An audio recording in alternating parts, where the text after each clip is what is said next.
Quick update on the status of what's happening with the pond in the backyard. You can still see there's still some snow. That was all gone a week or so ago, as I've mentioned in the video.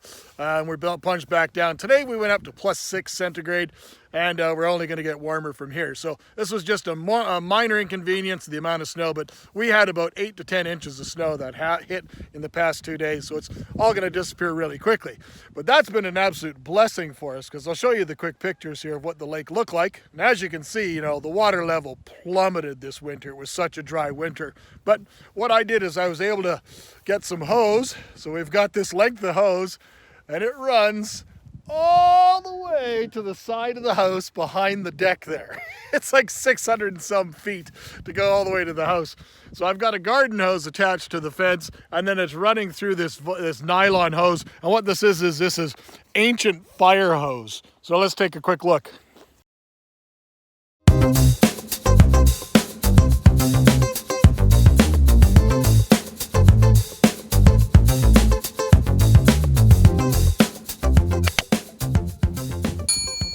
So I have all these links of ancient fire hose, and honestly, the water's been running on this full tilt. This is garden hose, so think 3/4 inch garden hose, how much volume you'd get out of that, and it slows down the further it gets.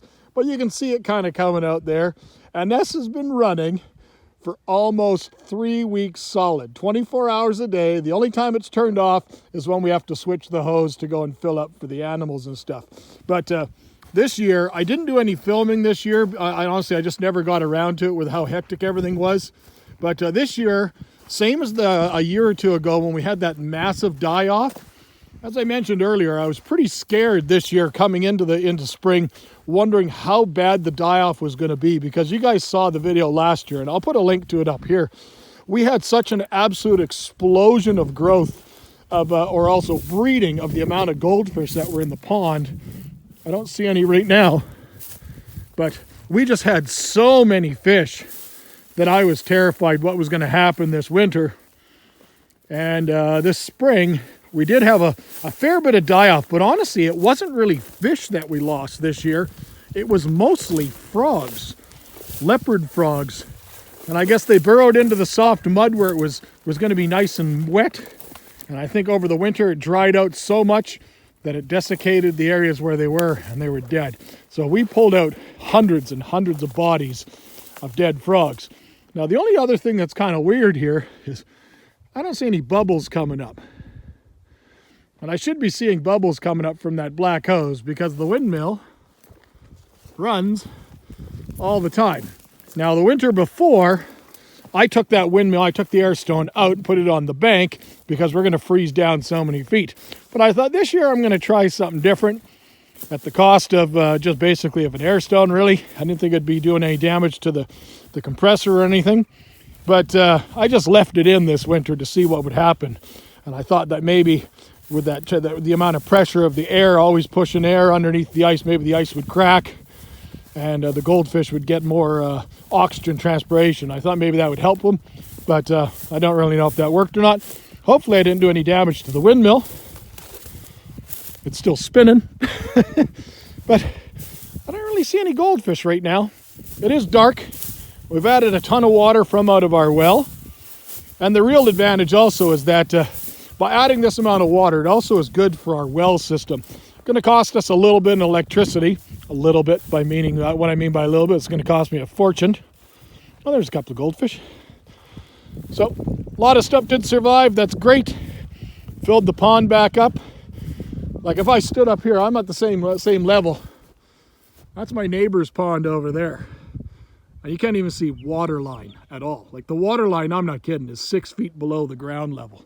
So the water line's really, really, really low. And ours is almost up to the top again. So I'll probably let it run, the hose run for another couple of days or two. I like to get it to the point that it's almost at that spike. I could see that at the back, it's passing the bulrushes. So maybe we go another 6 inches or so, and I think we're gonna be good. I think all this runoff of this melting snow has really, really helped it. So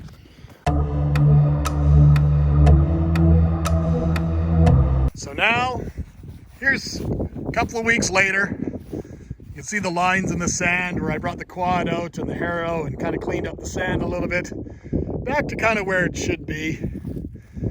that spike there that's in the right at the water line there, that's kind of the marker. That's where I tie off the kids' floaties and so forth. That's kind of where we kind of like to keep it. So we still have a bit of a beach area, and you can see some of the wildlife is returned.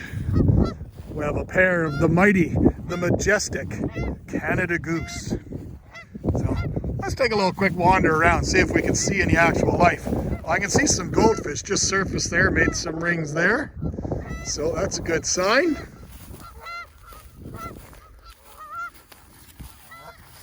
These are some of the, from clear out, you know, doing that clear out what I talked about. There's some of the desiccated bodies.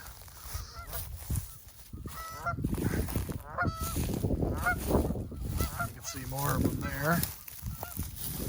More of them there. So it was a big cleanup effort. And sadly it had to be done. But with a natural system, it hangs always in the balance. And we've got to give it what it needs to be able to thrive and survive. You need a certain percentage of plant life. There's a bunch of goldfish.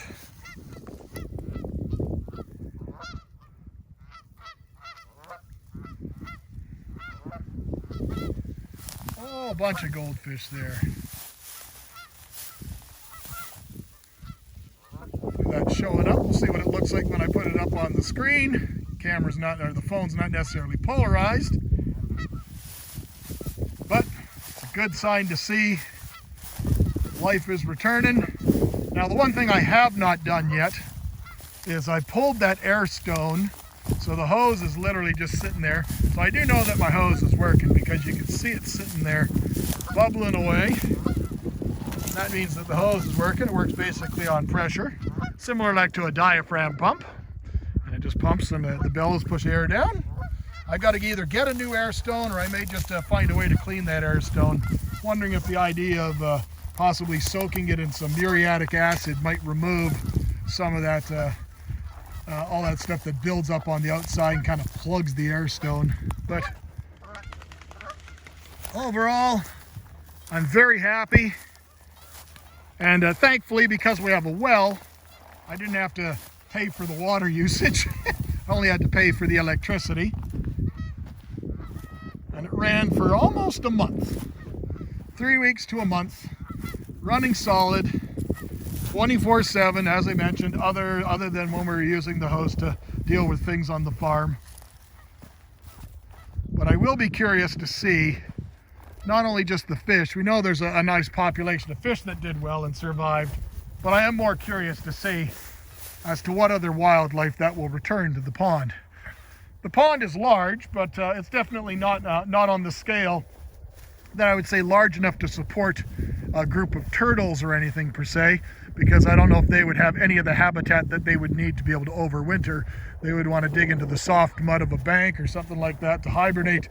And here, everything is primarily sand-based, so I don't think that would work very, very well long term. So, all in all, looking forward to this year and see what it brings. Thank you as always, my friends, for watching. I'll see you next time. Take care.